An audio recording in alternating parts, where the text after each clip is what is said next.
Alright, so I have my my brake parts cleaned up. So here's the backing piece. I used simple green, concentrated simple green, and clean it up so I can reuse this. This other one, the second one, is the little spring retainer. That's cleaned up. The two pins are cleaned up as well. You should check the pins. Make sure there's no no grooves or anything like that in them. If there are, you should replace the pins. So my pins are actually still all smooth. It's just kind of dirty. I actually simple green these as well. So there you go. And if there's some corrosion, what you can do is you could sand it down. If I sand it down, I would just get a drill bit, and not a drill bit, but a drill, and clamp it on one side and spin it with a little wet dry sandpaper.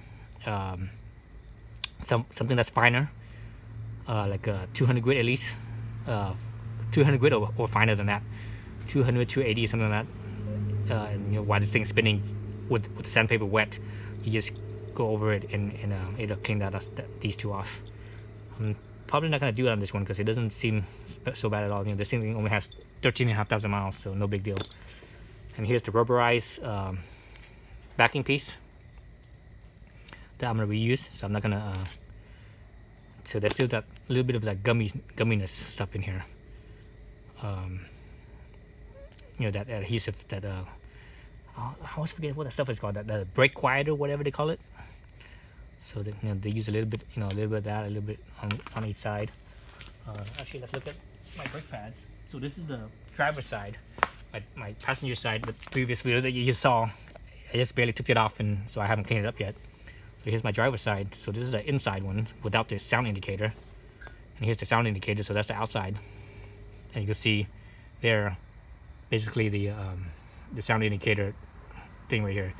It's basically it's rubbing already. So that tells me that so this one's a lot more worn than the other one is. I'm not sure why it is, but it is.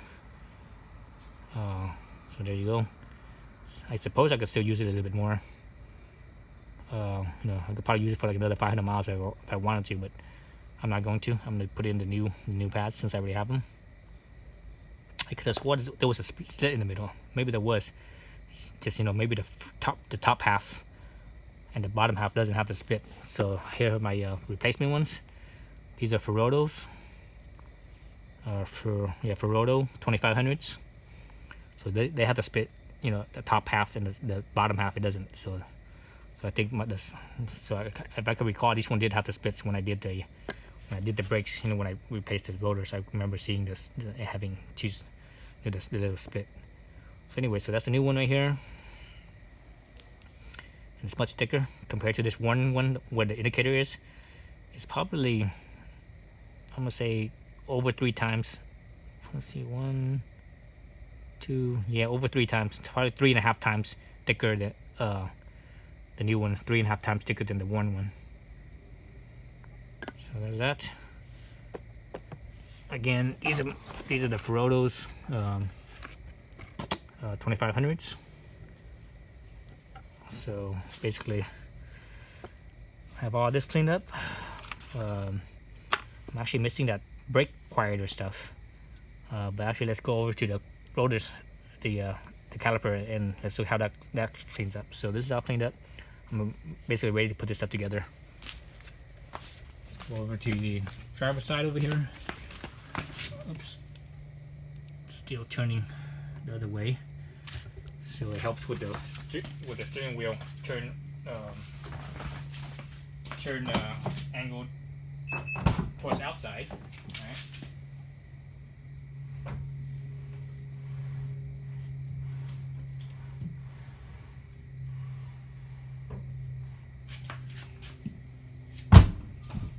So the way you could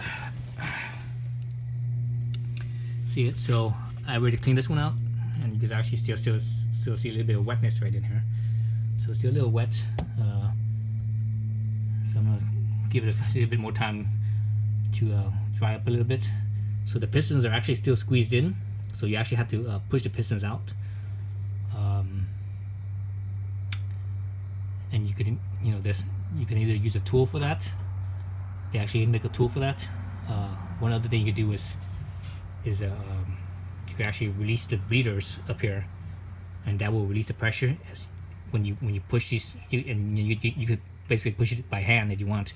Once you release the bleeder, you can push these by hand, and the other side won't come out because the because there won't be any pressure pushing these ones out because the bleeder is open.